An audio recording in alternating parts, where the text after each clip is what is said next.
স্যারের একটা বিশেষ তদারকিতে আগে ছিল একজন এলো অফিসার, এখন 3জন এলো অফিসার দিয়া দ্রুত গতিতে এই একোয়ারের চেকগুলা দ্রুত দেওয়ার চেষ্টা করতেছে এবং প্রতি সপ্তাহে আমরা দেখতে পাচ্ছি বিপুল সংখ্যক মানুষ চেকের টাকা পাচ্ছে। কিন্তু এতে করে কিছু মানুষ প্রবলেম হচ্ছে যে কিছু দালাল শ্রেণীর লোক আছে মিথ্যা ও হেতু অভিযোগ দিয়ে টাকাগুলা পাইতে একটু বিলম্ব করার চেষ্টা করতেছে। এইগুলা মহোদয় স্যার মফিদুল আলম স্যার, উনি আমাদের একজন আস্থাভাজন ডিসি স্যার, উনি যদি এই বিষয়টা একটু পদক্ষেপ নেয় তাহলে মানুষগুলা মনে হয় এই বাধাটা কেটে যাবে, আরও দ্রুত টাকা পায়া এই চিল সেতুর এই বাস্তবায়ন কাজটা খুব দ্রুত এগিয়ে যাবে। হয়ে গেছে আমাদের পুরাতন ভিটা, যেখানে মোটামুটি প্রায় 100 কাঠার উপরে সম্পদ এই করে গেছে। আমাদের এখানে এই জমিতে মোটামুটি 3টা গুরুস্থান গেছে ভাই আমাদের। আমরা যদিও এই রাস্তাটা আমাদের এইভাবে যাওয়াতে আমাদের পুরাতন 200-300 বছরের পুরাতন ভিটা আমাদের হারাতে হয়েছে। আর সবচেয়ে যে বিষয়টা ছিল, আমাদের এখানে যখন এই করে জমিগুলো নিছে তখন বিভিন্ন মিটিংয়ে সবসময় বলছিল যে আমাদের চেকগুলি প্রয়োজনে বাড়িতে পৌঁছাবে। তো মাঝখানে আসলে আমরা এই ফাইলগুলি সাবমিট করার পরে আমরা প্রথম দিক দিয়ে কিছু ফাইল দেখছি যে দ্রুতই মোটামুটি হয়েছে।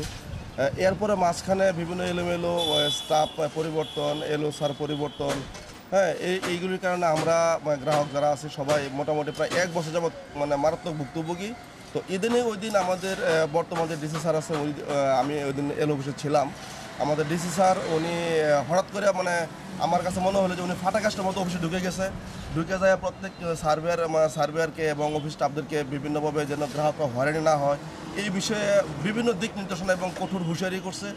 এবং কোনো গ্রাহক যেন আয়সা ঘুরে যায় না ঘুরে যায় এই ব্যাপারে উনি করছে। আমরা আসলে ওনার কথা শুনে অত্যন্ত খুশি এবং আমরা আশ্বান্বিত। এবং উনি এটা বলার পরে আমার ব্যক্তিগত যেটা জমির ফাইল ছিল, আমার বাবার 2টা ফাইল, তার মধ্যে একটা জমির ফাইল অলরেডি ইতিমধ্যে স্বাক্ষর হয়েছে। আমি এতে ডিসি স্যারের কাছে আমি কৃতজ্ঞ যে হয়তো ওনার কারণে হয়তো এই ফাইলগুলো আমার দ্রুত হয়েছে।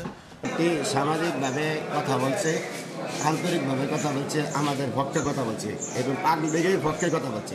ডিসি ভাইয়ের সাথে আমরা খুব খুশি হয়েছি। উনি যে দিক নির্দেশনা দিয়েছে, এই দিক নির্দেশনা যদি কাজ হয় পরে তাহলে আমাদের আর হয়রানি হইতে হবে না। যে আমাদের একটা আশা যেন আমরা হয়রানি না হইতে পারি। আমরা আসলে এলাকাকে আধুনিকায়ন করার জন্য আমরা সর্বাত্মক উদ্যোগ নিয়েছি।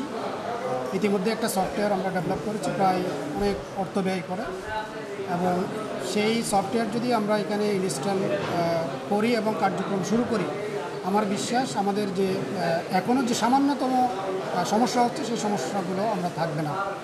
দ্বিতীয়ত যে হচ্ছে আমাদের এখন আমরা চাচ্ছি যে দ্রুততম সময়ের মধ্যে চেকগুলোকে কীভাবে দেওয়া যায় সে লক্ষ্যে আমরা কাজ করছি। আপনি জানেন যে আমার এখানে একজন কাজ করছে, আমি একজনের জায়গায় আমি এখন 3জন আমি নিয়োগ করেছি।